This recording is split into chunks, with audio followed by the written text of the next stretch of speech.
Remember Brian's 92 Chevy belt would pop off on startup and pop back on when you shut it off? So many people in the comments, power steering pump, power steering pump, power steering pump. Man, I wish I would have thought of that, right? To check that. I said it was a harmonic balancer and a water pump. Harmonic balancer, water pump, changed. On startup, that belt would go pop one tooth over the crank pulley, and it'd go pop back on when you shut it off. Start it up, Jamie.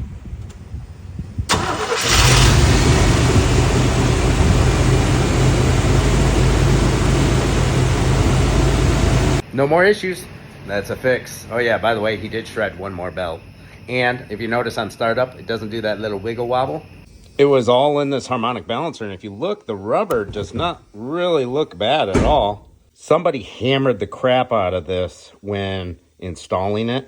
You should be using a longer bolt because you don't want to hurt those thrust bearings in the crank, you know, and they hammered it enough to gouge the metal all over, like 15 spots.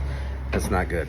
Some people were talking main bearings, like crankshaft going in and out. Like, yeah, that could cause that. But the thing is, it had a wiggle wobble on startup, not an in and out. So that would point me towards the harmonic balancer.